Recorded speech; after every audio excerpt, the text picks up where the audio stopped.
I joined the United States Marine Corps in 1992.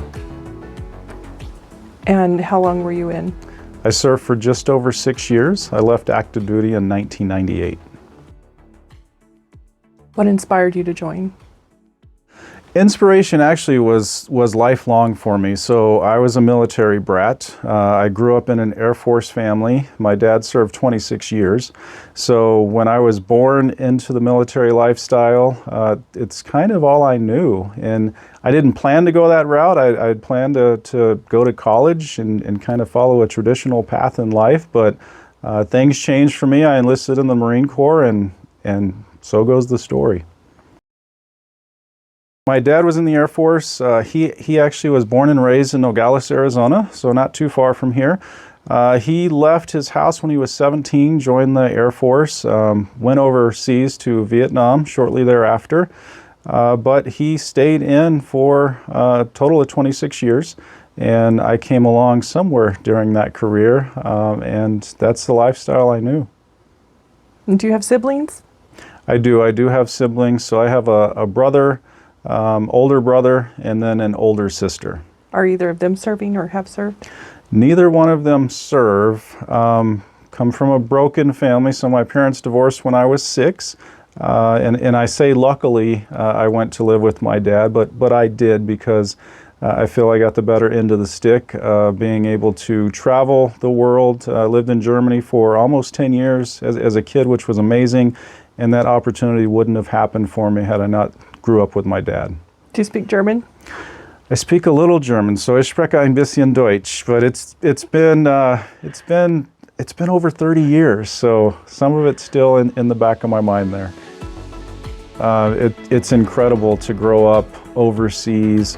Granted, I lived on an Air Force base, but I had free reign to leave the base. I was over there when the wall came down. I was able as a young driver to drive on the Autobahns, which is amazing for any teenage boy. I can't imagine how my parents thought about that, but they let me do it, and I'm still here today to talk about it. But the experiences growing up overseas are incredible. And so what made you choose Marine Corps? Yeah, good question. So growing up an Air Force brat, and like I mentioned, I spent almost 10 years overseas in Germany, interacted a lot with Air Force and Army during high school sports, etc. And what changed? Why did I go to the Marine Corps? You know, no offense to the Army and Air Force, Navy, Coast Guard brother and sisters out there, but I wanted a challenge, and the Marine Corps boot camp is known as being one of the more challenging boot camps, and I wanted to be able to say I did it, I completed it, and be part of the brotherhood and the sisterhood of being a United States Marine. So that's why I changed paths, and you know, believe it or not, my dad was very supportive.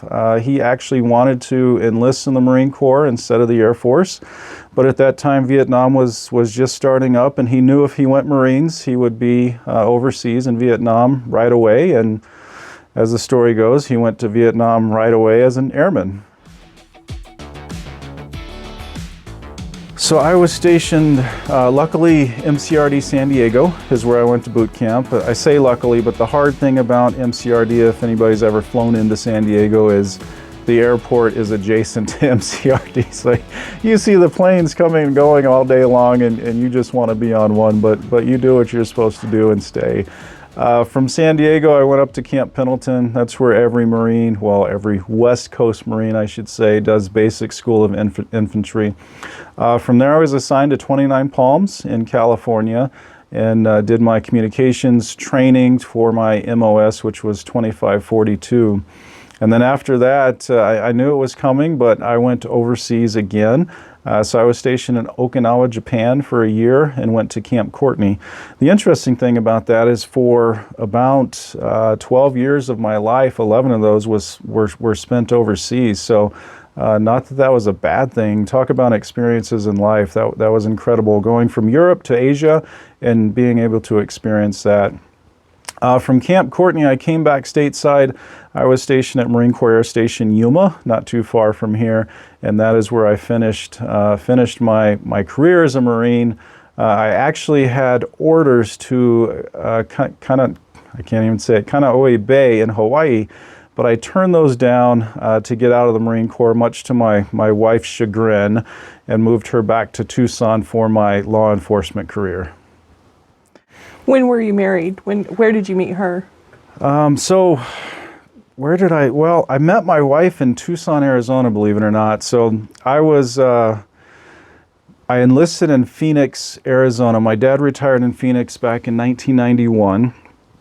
I lived with him for a few years. I had just graduated high school, and then decided I was going to enlist in the Marine Corps. It took a couple of months to get off to boot camp, but I did. And I went to visit a high school friend in Tucson. He actually wound up joining the Air Force a little while later, and visit his mom, who I grew up with both of them for several years in Germany. And when I went to meet him, I met my wife. My wife actually worked with his mom, and don't show her this, but it was love at first sight. And 30 years later, here we are, 6 kids and a grandbaby, second one on the way, and life has been amazing. What kind of impact did serving have on your family?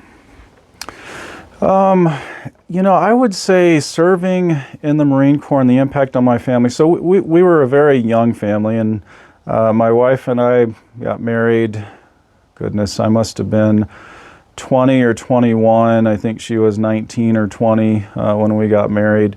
But we had our first child about 2 or 3 years later, and then our second one a couple years later. But I got out of the Marine Corps just before we gave birth to our second child. I had planned on making the Marine Corps a career for me and my family, but things changed. I found another passion in law enforcement and followed that dream, and retired from that just a handful of years ago. But the positive impact I'd say it had on my family is what the military brought me in teaching me how to be a person, and to go for everything I could in life. And for those of you out there that know anything about the Marine Corps, you know about the motto Semper Fidelis, always faithful, and that really paved the way for my life after the Marine Corps. My wife and I went back to Tucson, where her family was, for my first daughter's baby shower. And we had a very good friend of the family. My wife set me up on a ride along with him with the Tucson Police Department. And I was in the patrol car maybe less than 5 seconds. And we were running code 3 lights and sirens to a hot call. And I knew that was my calling. Of course, I grew up, like probably most kids do, playing cops and robbers, and I was always the cop. But from that point forward, I knew that that's where I was destined to be. I knew that I needed a college education. I was stationed out in Yuma, so I hit it hard at Arizona Western College and got my associate's degree there, which kind of started everything. And then the first job offer came from the Tucson Police Department. There were a couple thereafter, but I was already in the academy in Tucson, and then actually retired from the Tucson Police Department in 2014. One of the most interesting things I'll say that I still do is I had an opportunity to, or still do have an opportunity to work with an organization called Honor Flight. My wife actually started with them, and she's been on probably 5 or 6 trips now as a volunteer nurse.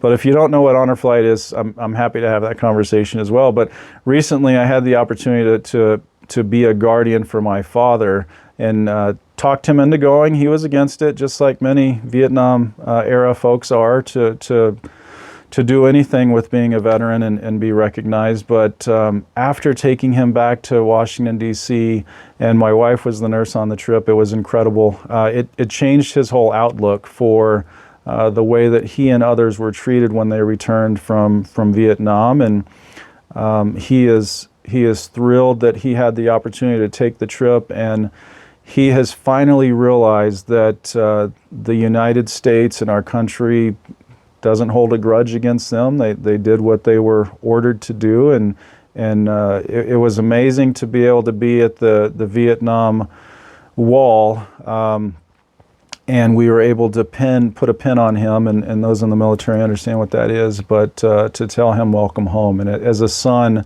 it was quite an honor and a privilege, and it changed my dad's outlook on being a veteran.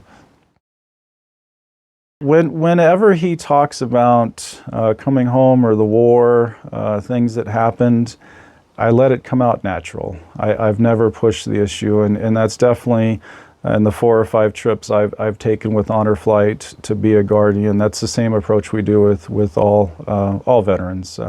Right now they're recognizing World War II and Vietnam and Korea veterans, and I've never pushed the envelope, and that's never been a topic that he's discussed on right when he came back. But I do know that he was not treated well.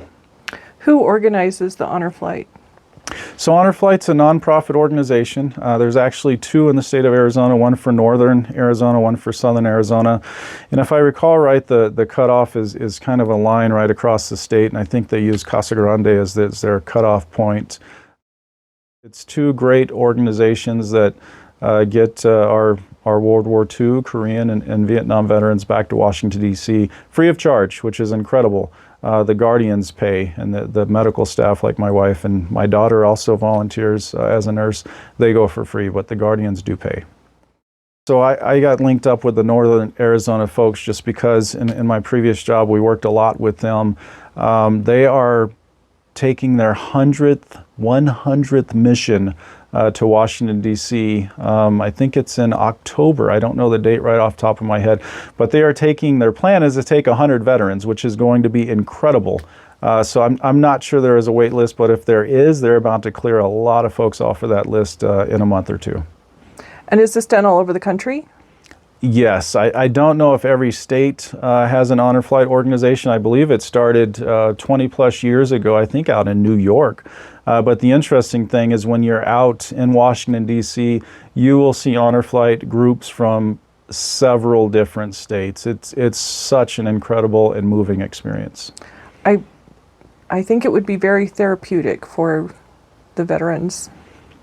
Yes, again, with my dad, even after coming back from Vietnam, he still served another 20-ish years in the Air Force.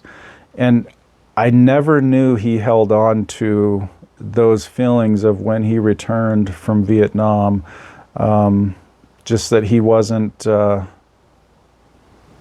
welcomed home like he should have. None of them were. But times are different now. And going on the trip and back to DC, he saw the appreciation and the welcome home that they all deserve. Did you have any misconceptions about the military before you joined? I would say I was fortunate. I think we've all heard horror stories of the recruiter that goes out and gets the young man or young woman to join the military, and they thought maybe they're going to be, doing some certain specialty, and then they're doing something else. But growing up in the lifestyle, I feel that I had kind of a one-up. I didn't have to use it when I met my recruiter, great stand-up guy like all Marines are and should be.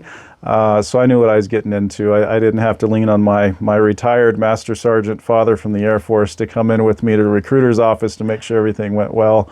But I will share a quick funny story that my dad got me. So when I was leaving May 4th of 1992, it was, shipping off to boot camp, he wrote me a letter, handed it to me, and it was a phenomenal "I'm proud of you, son" letter. I don't remember the exact contents aside from the letter, but he drew a smiley face on the outside of the envelope, and that envelope fell out of my pocket when I got to boot camp. And I learned some lessons on what drill instructors can do to your body when they want to make a point of someone. So my dad did get me with the smiley face. I don't think that was his intent, but all these years later, that is our inside funny story.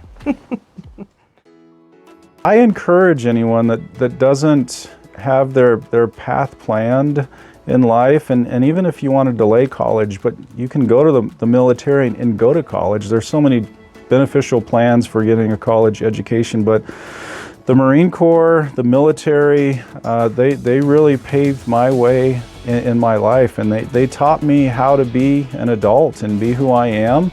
To steal the tagline of the Army, be all you can be, but I went the Marine Corps route, and Would you have changed anything about your time in the service? I would not have changed anything. I look back now and without those years in the Marine Corps and without those years of being an Air Force brat, I don't think I'd be who I am today. And I don't know, I feel I'm doing okay. So it was a great experience.